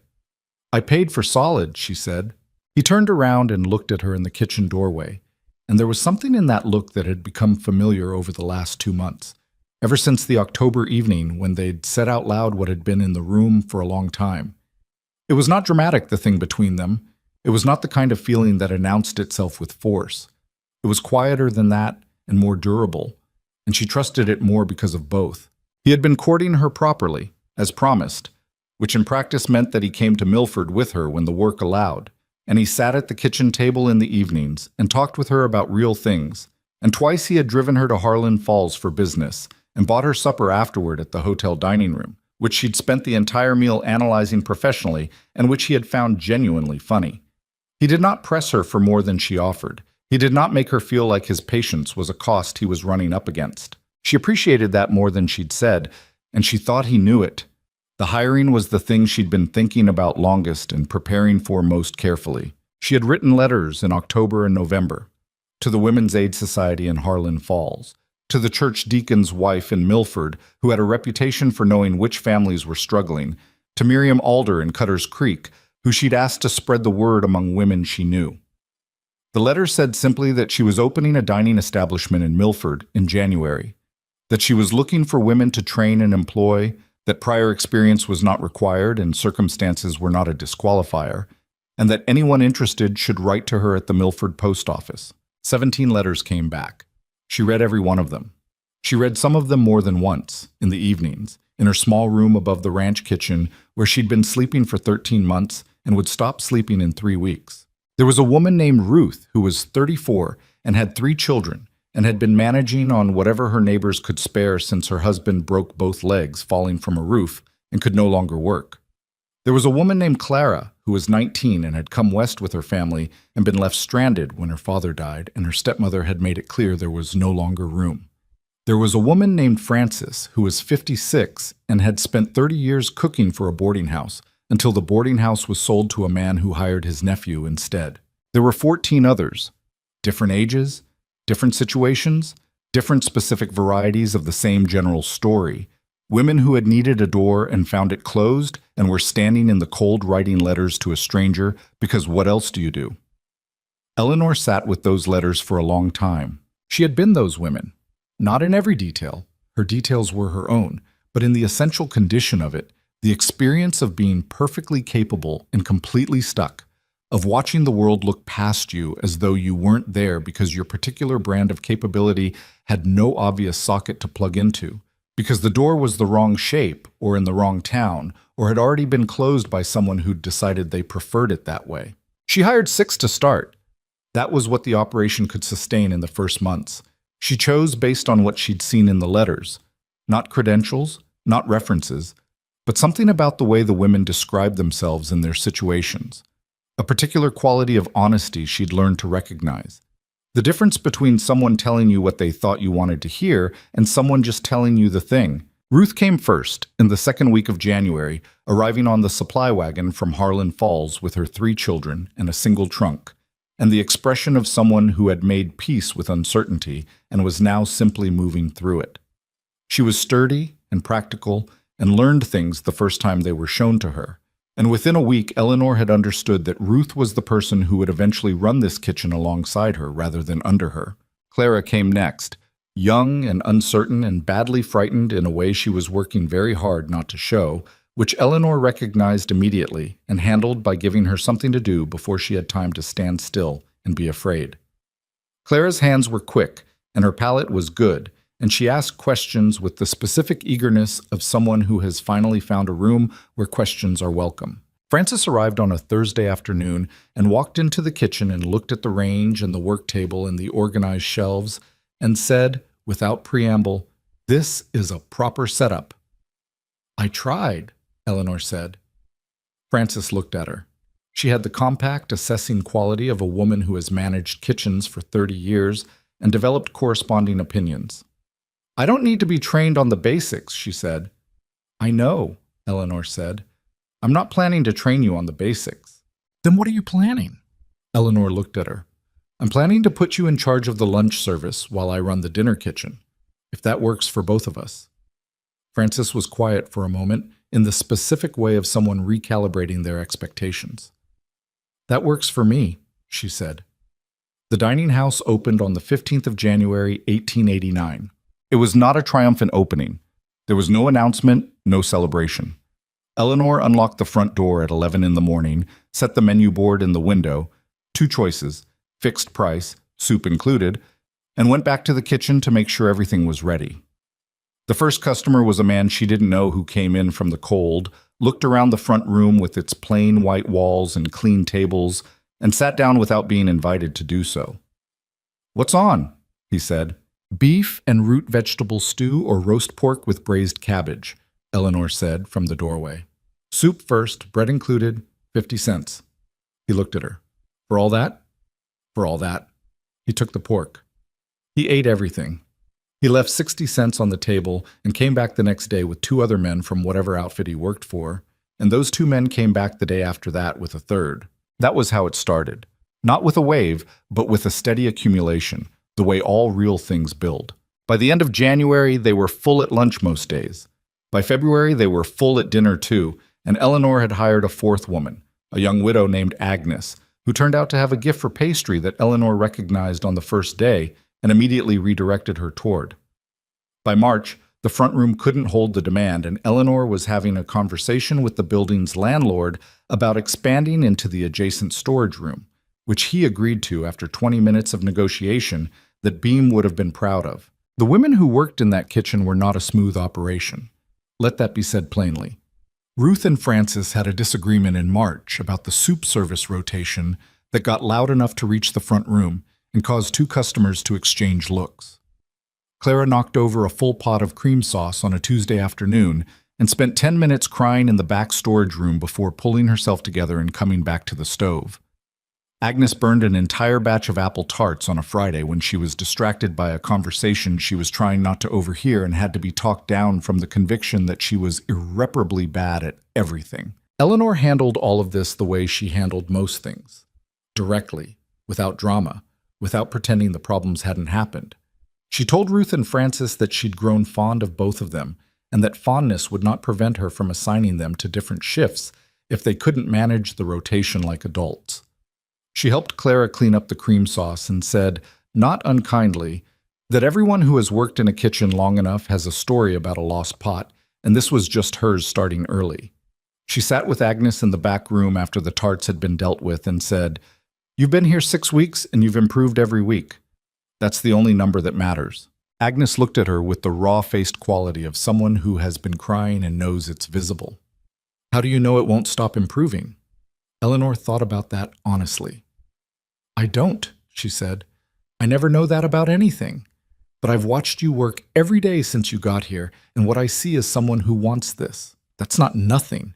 That's actually most of it. Agnes wiped her face. Did someone say that to you once? Eleanor considered the question. Not in so many words, she said, but someone showed me something like it, and it made a difference. The spring of 1889 brought Gideon to Milford more frequently. He'd arranged things at the ranch so he could make the trip twice a month, sometimes more. He ate at the dining house like a regular customer, which she found both amusing and quietly moving. This man who had given her the first real job she'd had in years, sitting at one of her $4 tables eating Agnes's apple tart, and leaving the correct amount plus 10 cents without making anything of it. He proposed on the 2nd of April. It was not a production. He came for dinner on a Tuesday, later than usual, and the dining house was quiet by the time he arrived. The last customers gone. Frances and Clara finished for the evening, Ruth upstairs with her children. Eleanor was doing the end-of-day accounts at the work table when she heard the front door and came out to find him standing in the middle of the white-painted room with his hat in his hands, which was already different from his usual bearing. She looked at him. You look like Walt delivering bad news. He almost smiled but didn't quite get there. I've been trying to figure out how to do this for 3 months, he said, and I've decided there isn't a better way than just saying it. Generally the right conclusion, she said. I want to marry you, he said. Not because it makes practical sense, not because it would be convenient for either of us, not for any reason I can make an argument out of, because you are the person I want to be in the same room with for the rest of my life. Because... He stopped, and she could see him working for the words, and she let him work. Because I know who you are, Eleanor. Not just the parts that look good. I was at Harlan Falls. I know what it cost to stand in that room, and I know what you did with the cost. I know that you went right back to work after. He looked at her steadily. I want to marry that person, if she'll have me. Eleanor looked at this man for a long moment. She thought briefly and without meaning to about the version of herself standing behind table 17 at the harvest market. The woman who had been standing still for so long she'd started to believe stillness was permanent. She thought about the borrowed handcart and the frost on the fence posts and the long ride into the backcountry and the kitchen that had been a wreck and the 12 men who'd looked at her like something that needed to be evaluated before it could be trusted. She thought about all the days between that and this, the bread dough and the lease terms and the cream sauce on the floor and Agnes's apple tarts and Ruth's 3 children asleep upstairs and Clara learning things the first time they were shown to her. Yes, she said. There was no performance in it, no build-up, no qualification, just the word, said the way she said things she meant, plainly, looking directly at him. He exhaled. She had never heard that particular quality in his breathing before, and she filed it away. The sound of a man who has been carrying tension he didn't show. He crossed the room to her and took her hand and held it, and she let him, and they stood in her white-painted dining room in the April dark and didn't say anything else for a while, and that was right too. They married in June in Milford, in a ceremony conducted by the Justice of the Peace, with Pete and Walt and Ruth as witnesses, and Agnes's cake, which was 3 layers and better than anything Eleanor would have made under the same emotional circumstances, as the centerpiece. Cal cried, which nobody mentioned to his face. Hector shook Gideon's hand for a long time, and then, with great dignity, shook Eleanor's hand for equally long, because he was Hector, and he was fair. Frances managed the kitchen the day of the wedding without being asked, and had everything covered by the time Eleanor changed back into her work dress at 4 in the afternoon, because Frances understood that life and work were not separate departments, and that the best gift she could give was to keep things running. What Eleanor did with the years that followed was not a legend. She would have been the first to push back on that framing. It was work, is what it was. Ordinary and specific and full of the same particular difficulties that all real work contains. The dining house in Milford grew. She leased the adjacent room, then eventually bought the building outright with money that had accumulated over 3 years of full tables and careful accounts. By the end of 1890, she had 10 women employed, and by 1891, 12. She had a training system by then, not formal, not written in any manual, but consistent. New women started in the kitchen, learned the foundation, advanced at the pace of their capability rather than a fixed schedule, and were always told exactly where they stood because she'd learned from being on the other end of vagueness that it is not kindness, it is cowardice. She wrote to the Women's Aid Society in Harlan Falls in the summer of 1890 and formalized a relationship. If they sent her women who needed work, she would evaluate them honestly and hire what the operation could support. The society sent her 9 women in that first year of the arrangement. She hired 6. She told the other 3 directly why not, and what she'd suggest for them instead, because turning someone away without explanation was something she'd had done to her, and she had decided not to pass it on. Ruth became her kitchen manager, as Eleanor had known she would, and grew into the role with the slow, solid authority of someone who has earned every inch of it. Ruth's children grew up in the building. The youngest had been 3 when they arrived and was now 6 and had opinions about the soup that she expressed freely to everyone's general entertainment. Frances ran the lunch service until she retired in 1893, at which point she informed Eleanor that she was moving to live with her sister in Colorado and that Clara was ready to take over, which was Frances's way of saying goodbye and making sure things were handled in the same sentence. Eleanor walked her to the wagon on her last day, and they stood in the street, and Frances said matter-of-factly, "You should know this was the best work I ever did." "For me?" Eleanor said. "No," Frances said. Period. Clara did take over the lunch service. She was 24 by then and not frightened anymore, or not in the same way. She had a different quality now, a practiced steadiness that Eleanor recognized because she'd watched it build from the beginning. Clara's hands were still quick and her palate was still good, and she had learned, somewhere in the middle years, that her questions were worth asking and her observations were worth saying out loud. In October of 1890, exactly 3 years after the harvest market, the annual fair came back to Blackstone Ridge. Eleanor knew about it the way she knew about most regional events, through the general flow of information that comes with running a business that draws people from across a county. She had not been back to Blackstone Ridge since she'd left. She had not avoided it deliberately, but she hadn't gone out of her way either. There was nothing there she needed, but Gideon mentioned it in passing one morning in September, and she thought about it for 3 weeks. And on the morning of the fair, she told Ruth she'd be back by evening and got in the wagon. She didn't bring a table. She didn't bring anything to sell. She drove into Blackstone Ridge on a cold October morning and tied up the horse on 5th Street and walked the 2 blocks to the market grounds with her hands in her coat pockets. It looked the same, smaller, maybe, than she remembered, or she was measuring it differently now. The same rows of tables, the same smells, the same cold light. Table 17 was at the far end, same as always, near the livestock pen.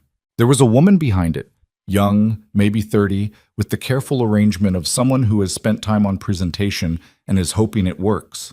She had bread and jars of preserves and a small tray of cookies. She was standing very still in the particular way Eleanor recognized, the stillness of someone waiting to be seen, willing themselves not to look like they're waiting. Eleanor walked to the end of the row and stopped in front of the table. The woman looked up with the automatic brightness of someone who has trained themselves to look hopeful at anyone who stops. Then she registered that Eleanor wasn't moving on, and the brightness became something more genuine, something more anxious. "Good morning," the woman said. Eleanor looked at the bread. She picked up one of the cookies and tasted it without asking, which she knew was the Table 17 entitlement, and which she did deliberately. It was good. Oatmeal and something spiced, careful and real. "Who made these?" she said. "I did." The woman's chin came up slightly, the small, involuntary defiance of someone prepared to have their work dismissed. Eleanor set the cookie down. She looked at the woman, at her careful table and her still hands and her raised chin. And she took a card from her coat pocket and placed it on the table. The card had the dining house address and her name on it. She'd started carrying them the previous spring when the volume of word of mouth had made it impractical not to. "The dining house in Milford," Eleanor said. "I'm the owner. If you want steady work, real pay, and a kitchen that takes what you can do seriously, come find me." The woman looked at the card. She looked up. "Just like that?" "Not just like that," Eleanor said. "There's an interview and a trial week and standards I hold everyone to, including myself. But yes, come find me." She walked back up the row toward the main entrance. People moved out of her way, not because she was taking up space, but because something in how she moved made it the natural thing to do. The same quality she'd had walking out of the Harlan Falls County building 3 years prior that she hadn't manufactured and couldn't describe. She passed Margaret Greer, who had once found something very interesting to look at on the other side of the lane to avoid meeting her eyes.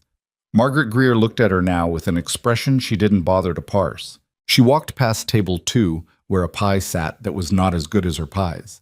She walked past Thomas Whitfield's dry goods banner at the north end, and he looked at her from behind his table with the expression of someone who is trying to decide how to position themselves, and she didn't stop to help him decide. She walked out of the market and stood on the road for a moment in the October cold. She thought about what winning was supposed to feel like. She'd spent a certain amount of time in the dark years, imagining some version of this, coming back to the place that had written her off and having it mean something, having the world arrange itself into a clear picture of vindication. She thought that was what she needed. It wasn't that. It wasn't clean like that, and it wasn't about them. What she felt standing on that road was not triumph. It was something quieter and more durable. The feeling of a person who has done the actual work and knows it, who has stood in difficult rooms and said difficult true things and gotten back up the mornings after and kept going, not because it was easy, but because stopping was not a thing she was willing to do. The woman at table 17 might come to Milford. She might not. Eleanor had put the card down because it was the thing she wished someone had put down in front of her, and that was reason enough. She untied the horse and then got in the wagon and drove north, back toward the valley, back toward the ranch where Gideon would be finishing the morning's work, back toward the dining house where Ruth was running the kitchen, and Agnes was probably already setting up the pastry station, and Clara was reviewing the lunch menu with the focused seriousness she brought to everything now, back toward the life she had built. Not from nothing. That wasn't true, and she didn't tell it that way. She'd built it from the skills she'd always had, and the stubbornness she'd always had, and the one day in October when a man in a worn coat had stopped in front of her table and tasted her shortbread and decided, without consultation or permission from anyone else, that the consensus on her was wrong. She thought about that sometimes, about how much weight a single decision carries. Not a dramatic decision, not a speech or a rescue, just a man who stopped when everyone else kept walking, who looked at what was actually in front of him instead of at what he'd been told to see. She had tried to be that for other women. She didn't know if she'd succeeded. Not fully. Not every time. She'd made mistakes with people. She'd been wrong about a couple of the women she'd hired and right about most of them, and had handled the being wrong imperfectly and the being right sometimes badly, and all of it had required correction and recalibration and the ongoing willingness to acknowledge that running something with people in it was not a problem you solved once. She was still learning that. She expected she always would be. The wagon moved north on the valley road. The mountains to the west had their winter snow back on them, the high peaks white against the gray sky. The road curved through the dry grass hills, the same hills she'd come through for the first time in a supply wagon driven by a man who said 40 words in 3 hours. She was 44 years old. She had been broke and broken and written off, and she had, in the specific and unglamorous way of someone who simply refused to stop, built something that was hers and that mattered, and that would keep mattering after the particular details of her story had faded from people's memories. That was enough. That was, in fact, everything. She drove north into the valley as the morning cold held on, and the road ran straight and long ahead of her, and she did not look back again.